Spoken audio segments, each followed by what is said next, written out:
Bom, eu quero fazer só uma reflexão com vocês,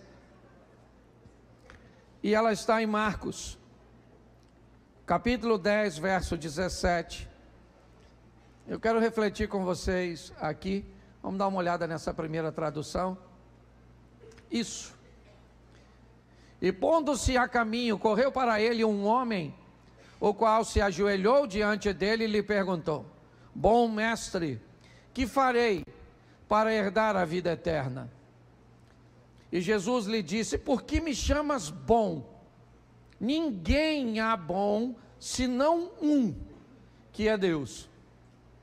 Tu sabes os mandamentos: não adulterarás, não matarás, não furtarás, não dirás falso testemunho, não defraudarás alguém, honra teu pai e a tua mãe. Ele, porém, respondendo, lhe disse: Mestre, tudo isso guardei desde a minha mocidade. E Jesus, olhando para ele, o amou e lhe disse: Falta-te uma coisa. Vai, vende tudo quanto tens, dá-o aos pobres, e terás um tesouro no céu.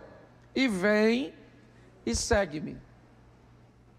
Mas ele, contrariado com essa palavra, retirou-se triste, porque possuía muitas propriedades. Então Jesus, olhando ao redor, disse aos seus discípulos: Quão dificilmente entrarão no reino de Deus os que têm riquezas. E os discípulos se admiravam dessas suas palavras. Mas Jesus, tornando a falar, disse: Filhos, quão difícil é para os que confiam nas riquezas entrar no reino de Deus. É mais fácil um camelo passar por o fundo de uma agulha do que entrar um rico no reino de Deus. Feche seus olhos. Senhor nosso Deus e Pai, em nome de Jesus, eis aqui a Tua palavra, continua falando conosco. Usa-me como um canal de bênção nesta hora, em nome de Jesus. Você pode dizer amém? Amém. Bom, essa história é uma história narrada em 3 evangelhos. Mateus, Marcos e Lucas narram a mesma história. Me parece que Mateus diz apenas que é um indivíduo. Lucas diz que esse indivíduo é jovem. Mas Marcos quer trazer uma responsabilidade. Então Marcos diz: um homem. Me parece que o propósito de Marcos é responsabilizar. Não interessa se ele é jovem ou não, se eu vou identificá-lo ou não. Marcos me parece que utiliza uma linguagem que tem por propósito trazer uma responsabilidade sobre as decisões. Enquanto Lucas me parece dizer que talvez este moço, por sua imaturidade e por ser jovem, ele ainda não tem muita habilidade para separar as coisas materiais das espirituais.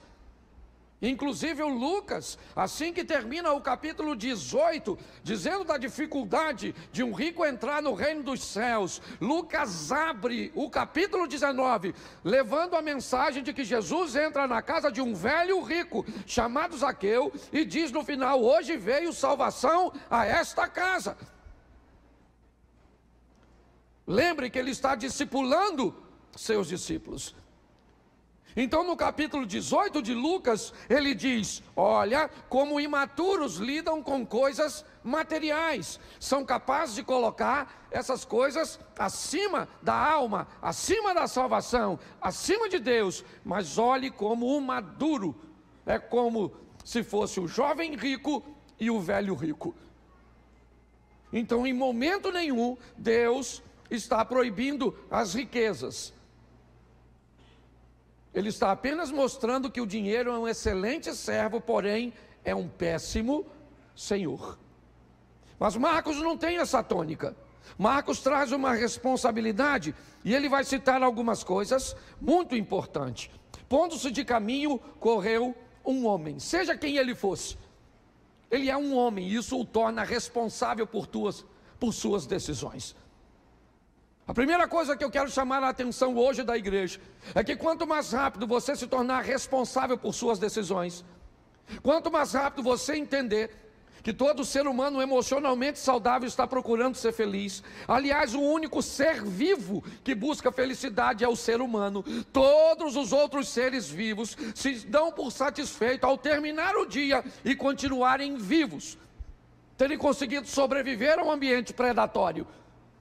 O único ser vivo que terminar o dia vivo para ele não é suficiente é o ser humano, porque o ser humano é aquele que busca a felicidade.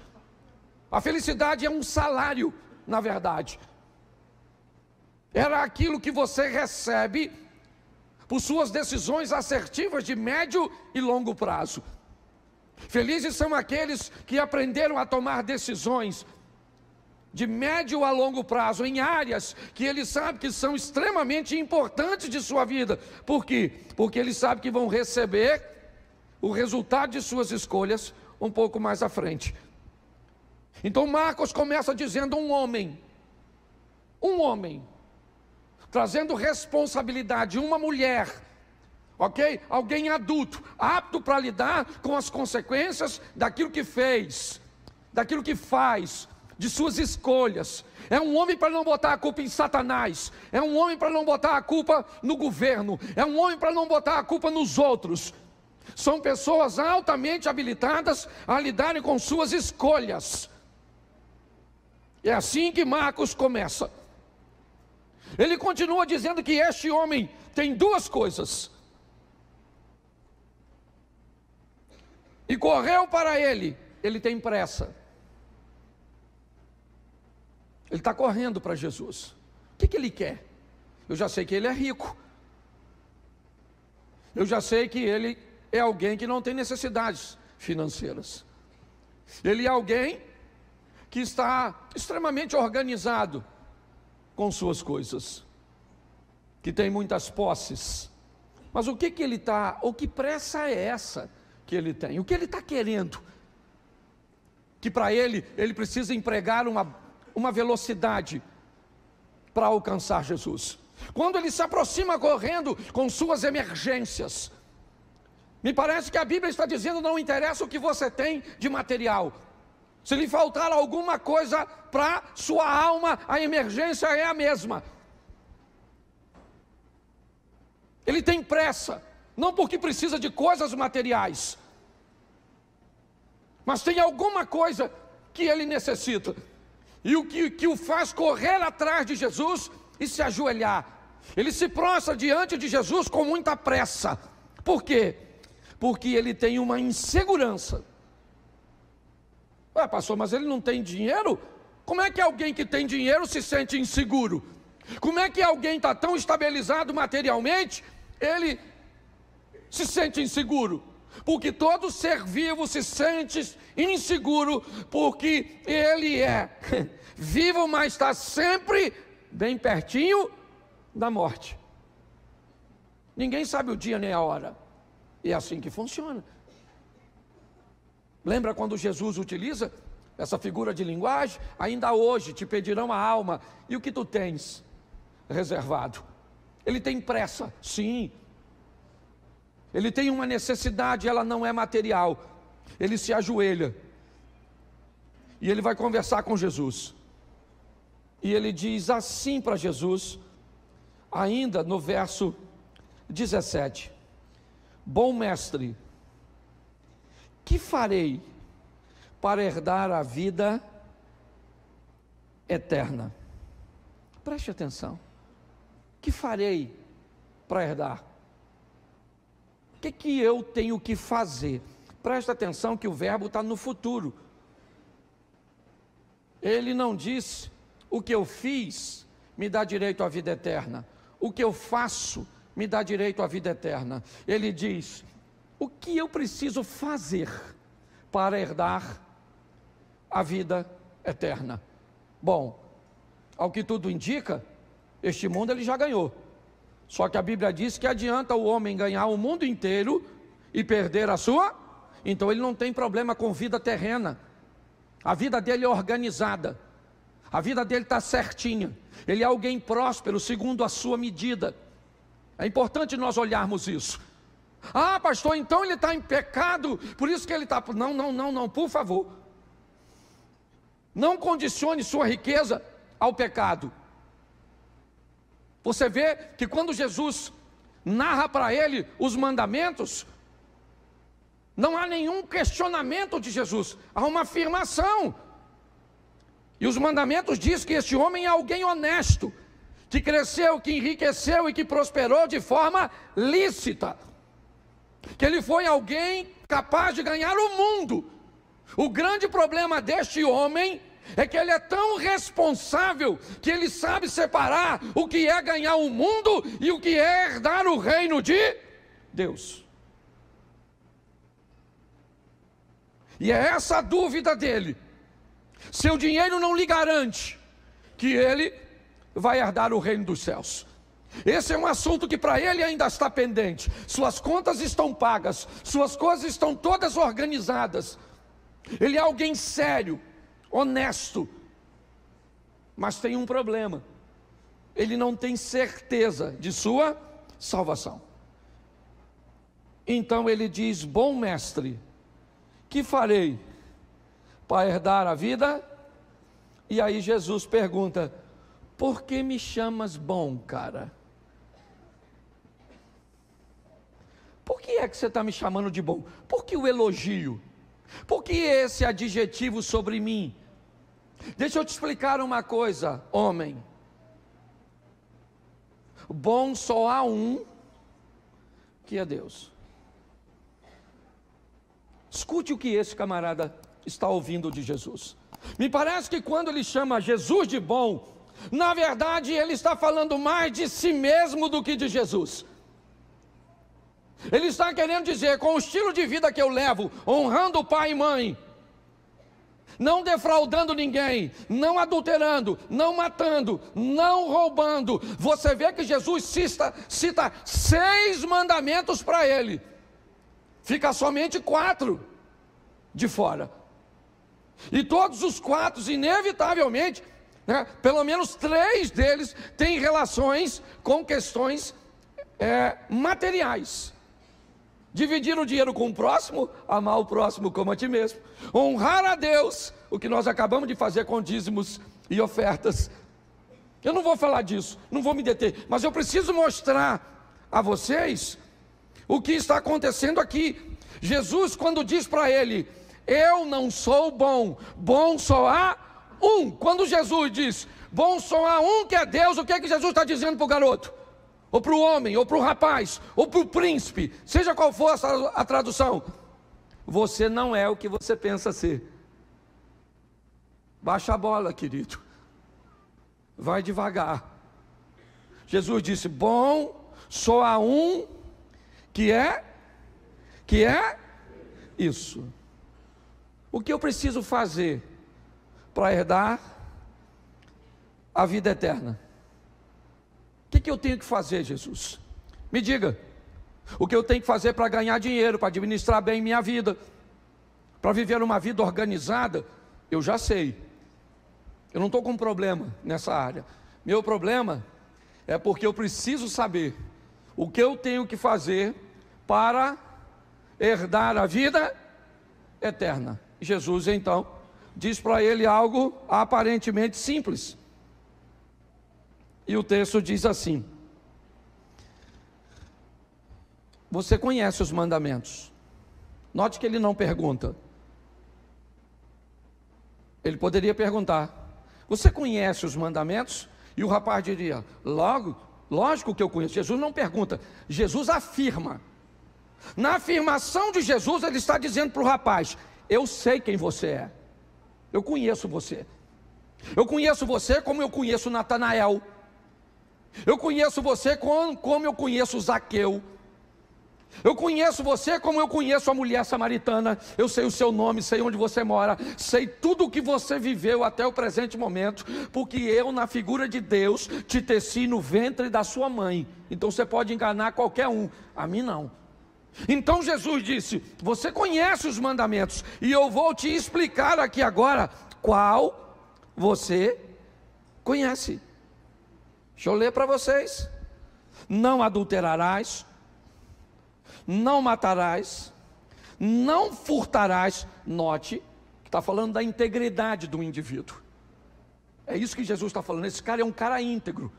Ele não enriqueceu de forma ilícita, roubando nem lesando ninguém. Vou mudar agora? Olha a moral do cara, certo? Não dirás falso testemunho, tudo isso, certo? Não defraudarás alguém, e honra o teu pai e a tua. Olha o que ele disse logo em seguida para Jesus: mestre, tudo isso eu tenho guardado desde a minha... Opa, aí está o problema. É exatamente aí que está o problema. Quando ele diz, eu tenho feito tudo isso desde a minha mocidade, ele está dizendo para Jesus: eu fui ensinado a fazer isso, eu fui ensinado a acreditar nisso, eu fui ensinado a viver dessa forma, de onde eu vim. Faz muito tempo que eu acredito que o modelo do relacionamento para com Deus é esse.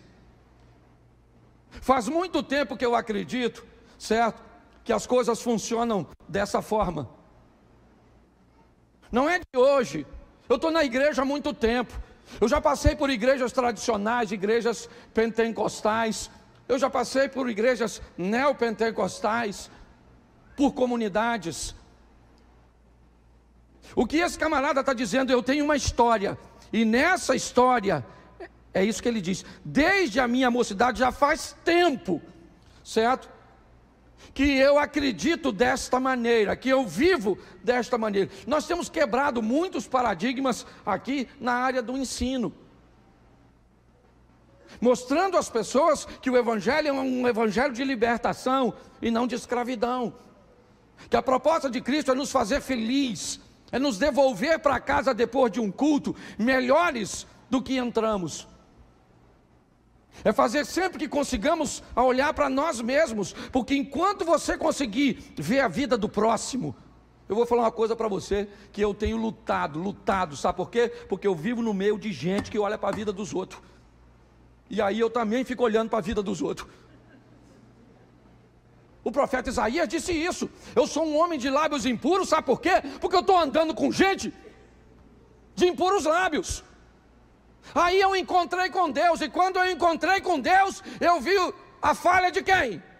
A minha. Porque na presença de Deus, você não vê o problema do vizinho, você não vê o problema do cônjuge, você não vê o defeito do filho, do pastor, do membro da igreja. Enquanto nós enxergarmos o defeito do outro, a queda do outro, nós podemos estar na presença de qualquer um, menos na de Deus, porque na presença de Deus você não tem tempo de olhar a vida do outro, você só consegue olhar para você mesmo. Essa é a grande verdade. Jesus está dando uma grande lição. Por quê? Porque ele está conseguindo agora olhar para si mesmo. E qual é o problema? É que ele aprendeu desde pequeno, e agora ele encontra com Jesus trazendo algo que vai de encontro ao que ele aprendeu desde pequeno. Então ele está com muita dificuldade. Para esse camarada aceitar o que Jesus está dizendo, ele vai ter que quebrar um paradigma, ele vai ter que romper com valores, com princípios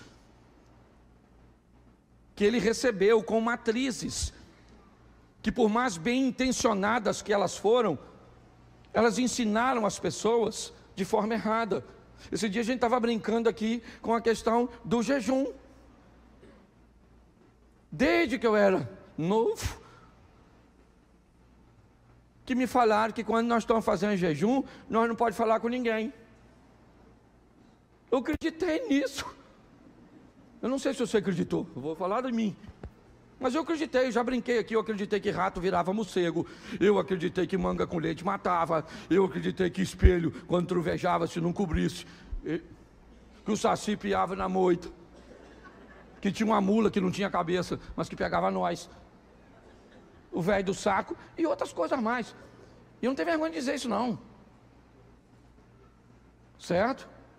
Agora, quando eu vejo Jesus ir para o deserto, jejuar 40 dias, e foi sozinho, e o pessoal escreve que ele jejuou, eu descubro que Jesus contou. Aí você pode dizer, mas pastor, contou depois que jejuou. Mas deixa eu falar uma coisa para você. Tem muitas coisas que nós aprendemos que a gente precisa rever nossos valores. Quando esse rapaz tem que se encontrar com tudo aquilo que ele aprendeu desde a mocidade, fica tão difícil para ele, quando ele diz, tudo isso tem guardado desde a minha mocidade. O verso 21, coloca para mim, por favor. E olhando para ele,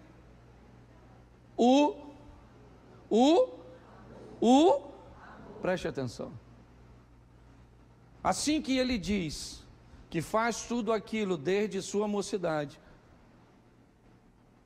o texto diz, Jesus olha e o ama, porque está entendendo por que para ele é tão difícil romper. Por que para ele é tão difícil se encaixar? Por isso eu não acredito a via de regra de mudanças instantâneas.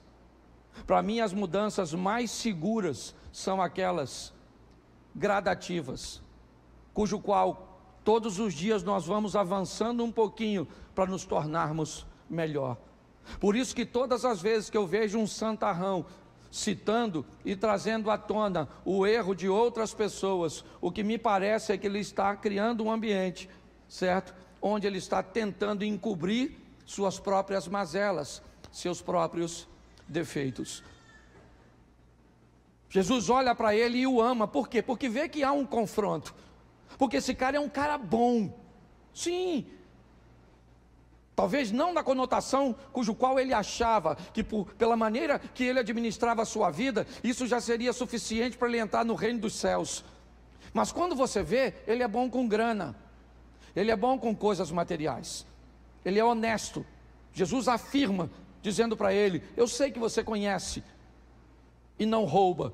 Eu sei que você conhece e não adultera. Eu sei que você conhece e não mata. Eu sei que você conhece e não cobiça as coisas dos outros. Eu conheço você, eu sei quem você é. Mas quando você está se deparando com algo novo, que precisa romper com alguma coisa do passado, e aí eu poderia usar isso para aplicar em diversas áreas da vida. Está aqui gente que é especialista na área.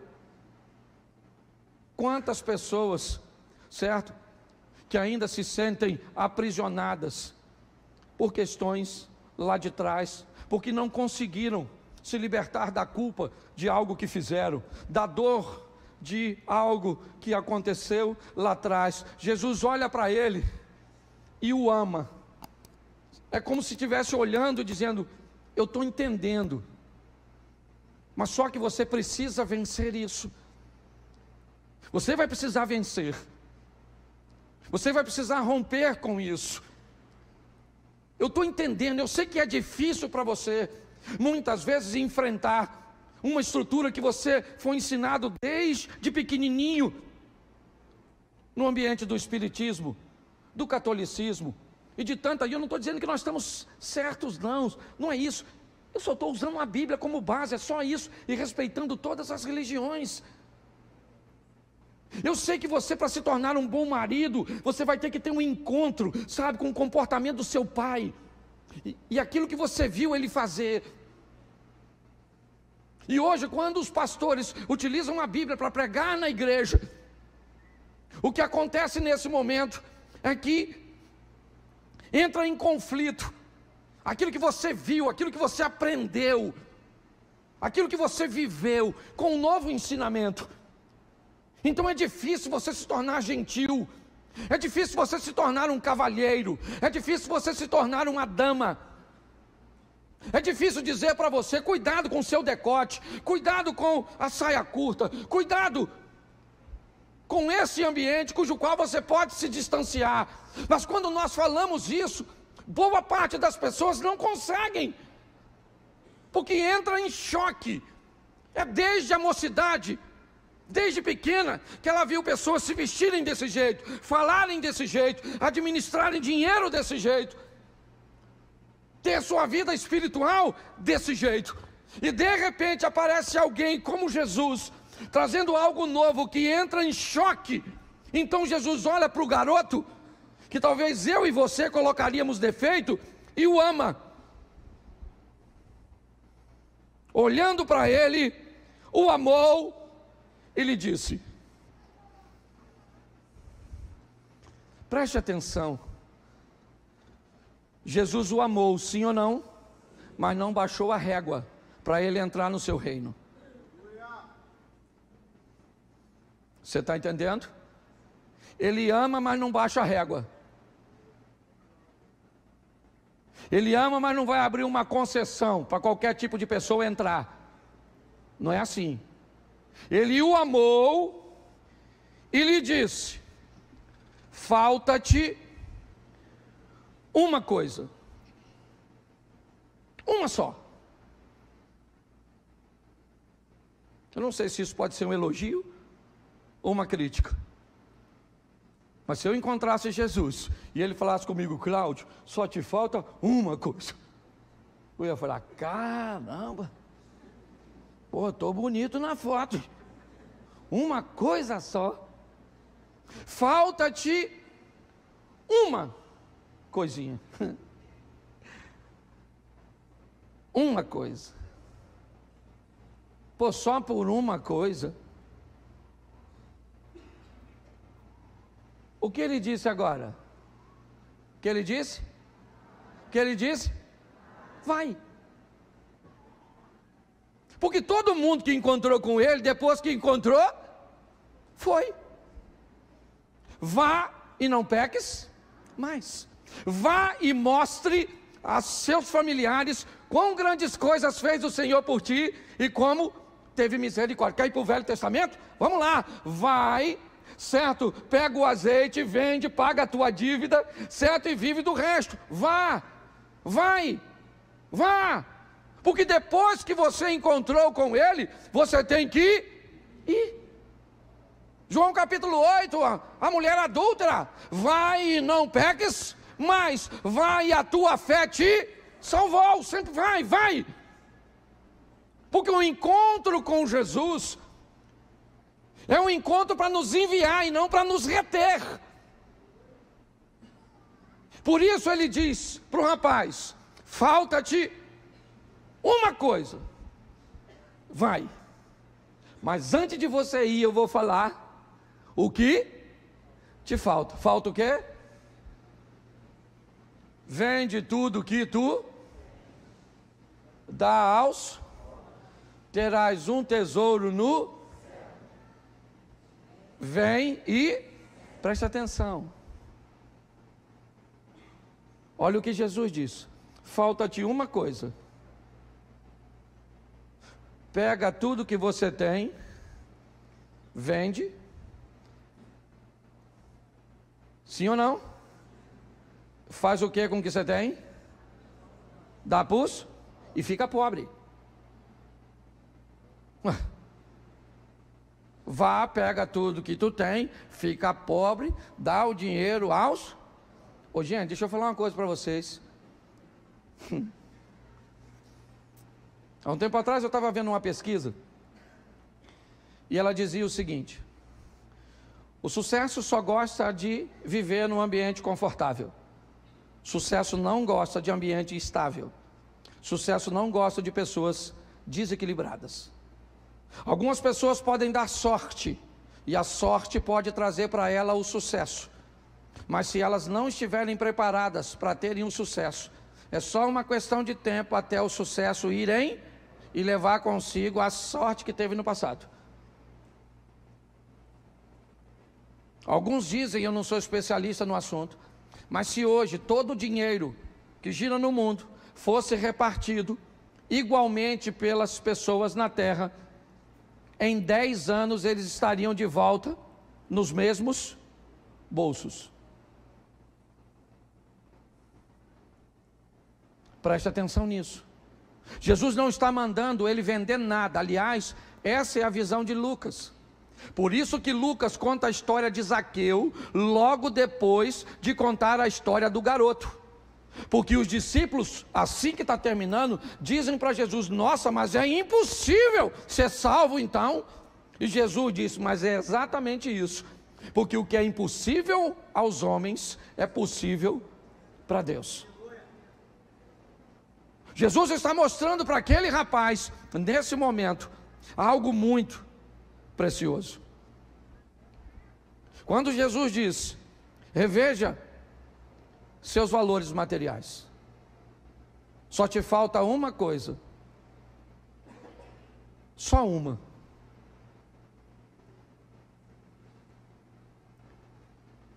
Os seus recursos materiais, a sua visão material está sobrepondo, está acima, e nós precisamos eliminar tudo isso. O texto diz, bota o 22, mas ele contrariado, claro que é contrariado com essa palavra, a palavra de Jorge Linhares, na última quarta-feira, uma palavra que sai do púlpito, que na maioria das vezes não te contraria, não te confronta, não diz que você precisa de uma mudança, de um reposicionamento, que não faz você ficar chateado, como disse ele, com o pregador, ou com aquilo que foi dito. Jesus disse para ele: pega tudo que tu tens, preste atenção, garoto, você quer vir atrás de mim, rapaz? Então vamos lá, pega tudo que você tem, é isso aí, pega tudo que você tem, vende, dá para os pobres, aí você vai ter um tesouro no céu, e depois você vem em mim, porque eu não estou querendo seu dinheiro, eu estou querendo você. Se o que você acha que eu estou querendo é seu dinheiro, se o que você acha que você vai entrar na igreja porque você é rico, tem um carro importado, tem uma empresa, porque você tem um nome, aqui nós vamos te tratar melhor, você não sabe nada sobre reino. Daquela porta para dentro, todos nós somos iguais. E quando chegamos perto um dos outros, descobrimos duas coisas fantásticas. Primeiro, que eu tenho defeito que você não tem. E segundo, que eu tenho virtudes que você não tem. Esse rapaz está recebendo uma grande lição juntamente com os discípulos. Vai, vende tudo que tu tens, dá aos pobres, terás um tesouro no céu, e vem, cara, vem sem dinheiro. Ele podia fazer isso, sim ou não? Sim ou não? Sim, não era nem para ficar triste. Ele era um cara altamente habilitado para lidar com dinheiro. Sim ou não? Você acha que ele ganharia o dinheiro todo de novo ou muito mais? Sim ou não? Porque ele era alguém que vivia dentro dos princípios. Ele não ficaria pobre. Não! Só que ele sabe muito sobre obedecer, mas pouco sobre o propósito da obediência. É assim. Ele vira as costas e vai embora. E Jesus diz para ele: ô rapaz, ei, chega aí. Mas não, cara. Peraí, não vende tudo não. Ó, vende só 50%. Fica com os outros 50%. Mas me segue. Entendeu? Sai da igreja não. Vem comigo. Jesus falou isso? Sim ou não? Porque senão ele baixava a régua. Ele disse: olha, o protocolo é esse, o estilo de vida é esse, e se tu quiser, eu estou aqui. Se tu não quiser, querido, beleza. O garoto quis, sim ou não? Ou o homem quis, sim ou não? Foi para o inferno? Sim ou não? Foi ou não foi? Não, foi não. Ele não foi porque não morreu. Quem garante que esse garoto não foi e pensou? Aí logo em seguida descobriu que Jesus foi na casa do Zaqueu. Falou: olha lá, rapaz, o rico entrando e eu lascado de fora. E nossa, para mim ele mandou dar tudo. O Zaqueu foi só 50% que deu, Jesus nem mandou, ele deu porque quis. Preste atenção nisso. Eu tenho falado muito sobre o modelo de relacionamento para com Deus. Eu não sei o que Deus quer de você. Eu só tenho certeza de que o que Ele quer de você não é a mesma coisa que Ele quer de mim. Isso eu tenho certeza. O que Ele tem para mim não é a mesma coisa que Ele tem para você. O que Ele pode fazer na minha vida, Ele pode fazer na sua, mas não vai fazer. E o que Ele vai fazer na sua, Ele não faz na minha, porque não é o propósito dEle para mim me dar o que Ele tem para você. Nós precisamos entender isso. Esse rapaz, essa história, ela termina aparentemente estranha, é verdade, mas a do Nicodemos também terminou. Ele foi de noite ter com Jesus, Jesus lhe disse, põe para mim, João 3, é 3? Eu acho que é, João capítulo 3, isso, havia entre os fariseus um homem chamado Nicodemos, príncipe dos judeus. Este foi ter de noite com Jesus e disse-lhe, Rabi, bem sabemos que és mestre vindo de Deus, porque ninguém pode fazer esses sinais que tu fazes se Deus não for com ele, certo? E Jesus respondendo disse, na verdade te digo, que aquele que não nascer de novo não poderá ver o reino de Deus. Põe aí. Ele disse-lhe Nicodemos, como pode ser um homem nascer de novo sendo velho, porventura poderia estornar o ventre de sua mãe para nascer? O que Jesus disse? Certo? Aquele que não nascer da água e do Espírito não pode entrar no reino de... Isso, vamos lá? O que é nascido da carne é, o que é nascido do Espírito é, vamos embora? Não te maravilhe de que tenha te dito necessário vos é nascer de novo. Vamos lá? O vento sopra onde quer, e ouve a sua voz, e não sabe de onde vem, nem para onde vai, assim é todo aquele que é nascido do... Vamos embora? Nicodemos respondeu e disse, como pode ser isso?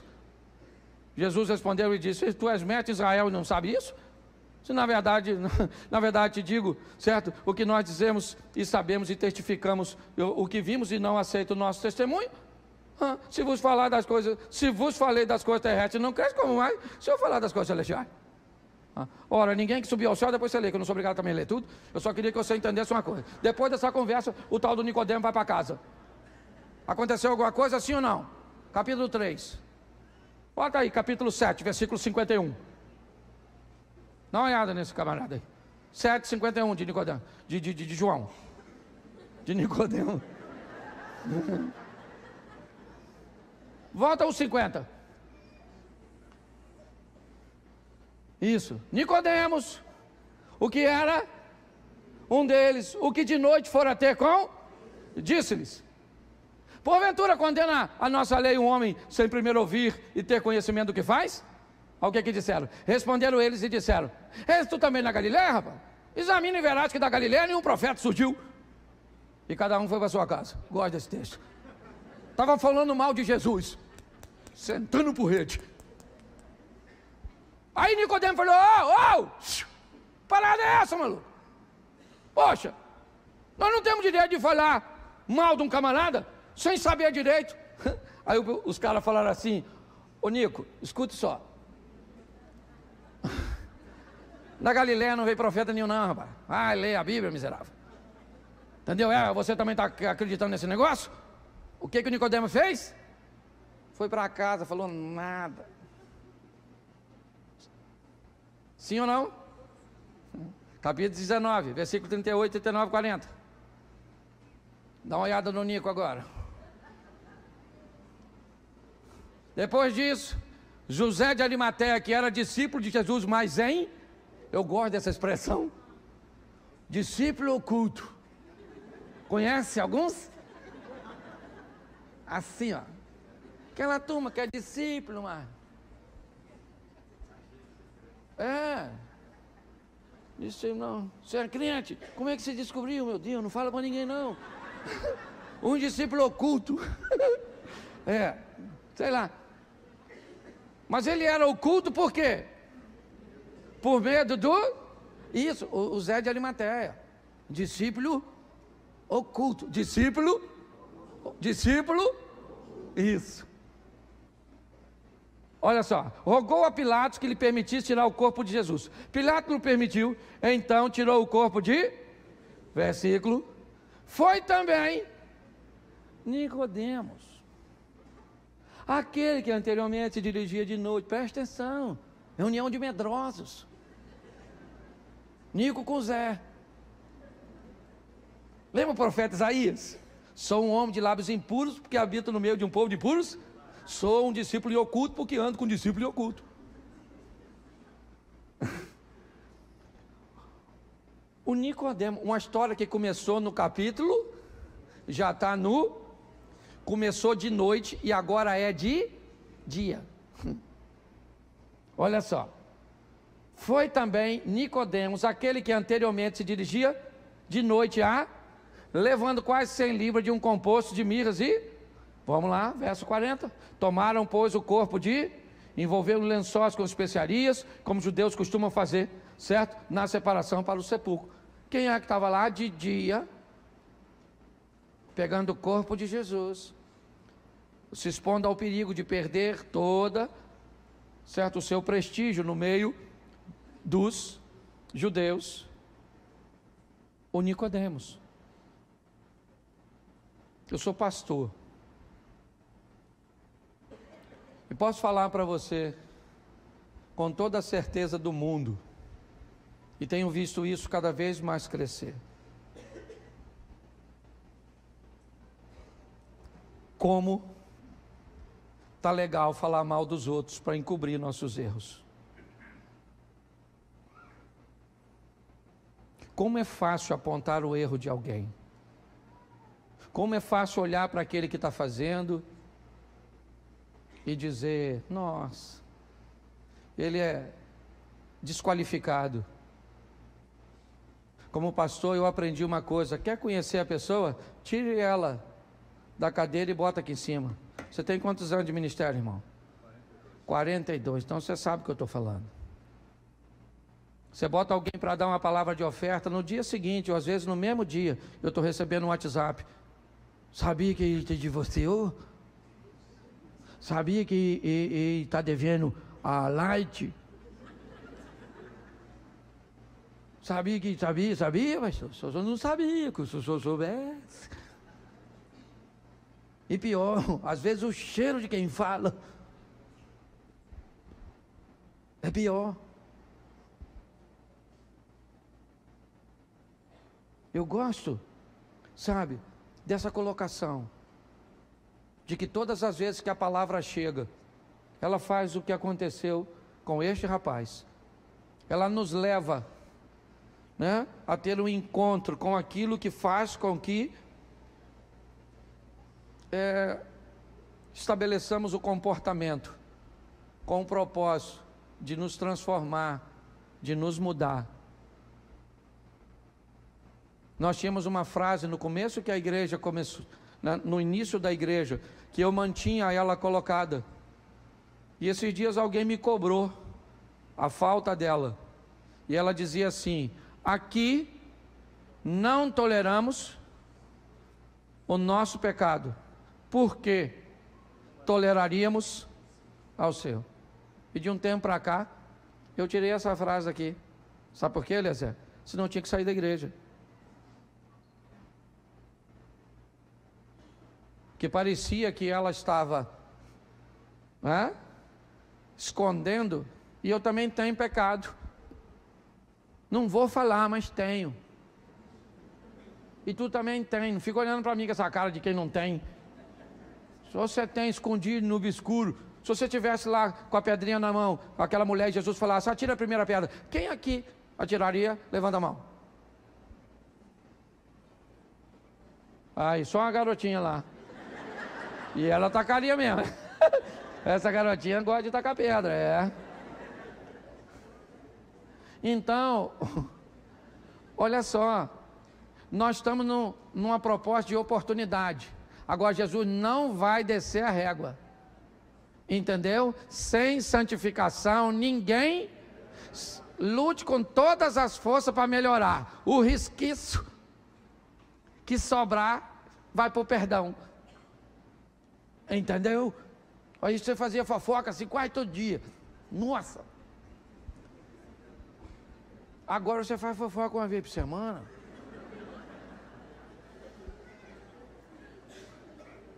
É ou não é? O que é isso? Evolução. Você brigava com a sua esposa, xingava a mãe dela. Hoje você briga, xinga uma prima de 2º grau. Diminuiu a intensidade. Você está rindo, mas é sério. Nós estamos aqui para melhorar. E se uma hora você achar que não dá para caminhar com a gente, que você é santo demais, procura uma igreja que tem mais santo que nós. Porque nós vamos continuar aqui, meu filho, lutando para ser crente, pedindo a Deus todos os dias misericórdia. Senhor, nos ajuda para a gente melhorar, servir de exemplo para alguém. Vamos embora. E o dia que você vê alguém da igreja, por favor, fazendo algo de errado, me permita usar você como elemento de prova, porque senão eu não posso fazer nada. As pessoas falam, pastor, vou falar uma coisa para o senhor aqui, ó, mas o senhor não fala o que eu falei, mas fulano está fazendo isso e isso, mas o senhor tem que corrigir. Mas então vão lá para a cariação, vão levar o criminoso. Não quero me comprometer, e aí eu me lasco. Tem gente na rua aí que eu tive que afastar porque fez besteira, mas não pude falar a besteira que fez. A família dele toda passa e vira as costas para mim. Sabia disso? Vira as costas para mim, e eu não posso falar, dona, chega aqui, chama seus filhos tudo, que eu vou falar quem é seu marido. Pronto, desgracei um casamento. Então lasca em mim. Mas eu estou feliz. Apanhando igual isso, boi ladrão. Mas estou feliz. Lutando para ser crente igual você. Pastor, o senhor é louco, o senhor fala dos seus defeitos? Claro, eu vou falar dos seus. Então vamos sair, sabe para quê? Para viver uma vida de crente. Dobrar o joelho e falar, Senhor, como eu vejo o defeito dos outros. Pai, os meus eu estou ceguinho, mas da minha mulher eu sei tudo. Meu pai do meu filho, o bicho é preguiçoso, é porco, é isso, a minha filha é burra, é isso, aquilo, minha sogra, mas aquilo é o cão, e eu? Eu não sei, eu sou uma pessoa assim, honrada, decente. Será que é só eu que... Então vamos lutar para ser crente. Olhar para as pessoas igual Jesus olhou, com amor. Você pode ficar de pé? Nós já vamos embora. Olha para quem está do seu lado e diz assim, eu sei quem você é. Aí fala agora assim para ela, para de olhar para mim, para. É isso aí. Pastor, eu queria aceitar Jesus, queria voltar para Jesus, queria conhecer mais sobre vocês. Aqui está bem divertido. Atrás daquela câmera tem uma sala. Lá na sala vai ter alguém para te receber, para orar por você, se você quer aceitar Jesus.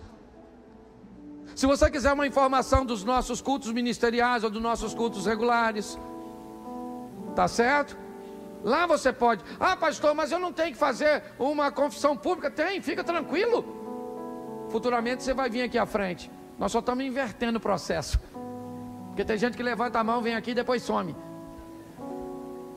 Então você vai lá primeiro, porque depois se você sumir, a gente não sente nem falta. Não vê aqui não.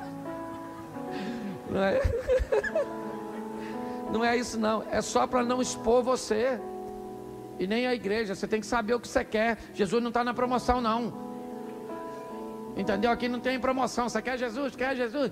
Não é assim não, 50 centavos, 20, não. Então você quer receber Jesus? Ó, lá vai ter gente para orar por você, para te dar atenção. Caminha com a gente, vê se nós somos sérios, vê se a nossa teologia é legal, vê se a nossa dinâmica é boa. Aí depois você diz, agora eu quero. Aí vai lá, faz escola de servo, escola de batismo. Olha que legal. Aí vem para cá caminhar com a gente, ajudar os outros. Posso ouvir um amém? Amém. Isso. Feche seus olhos. Pai, muito obrigado por essa noite.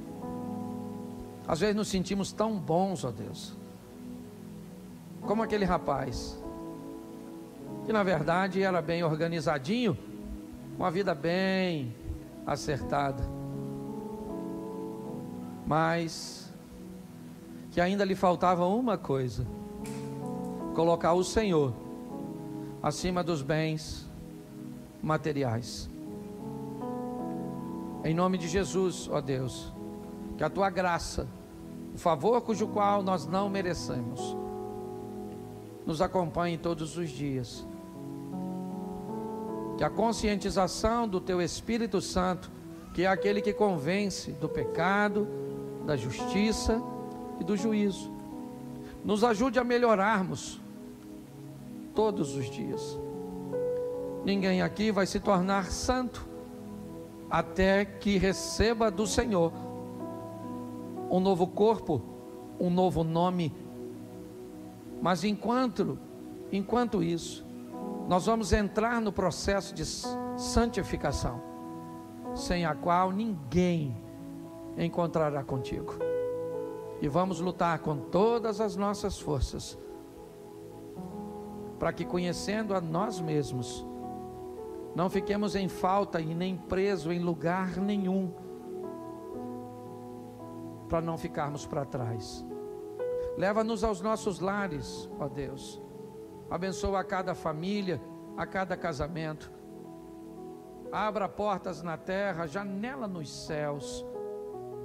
Que possamos olhar para as pessoas com o olhar que o Senhor olhou para aquele homem, para aquele rapaz, para aquele príncipe, com amor.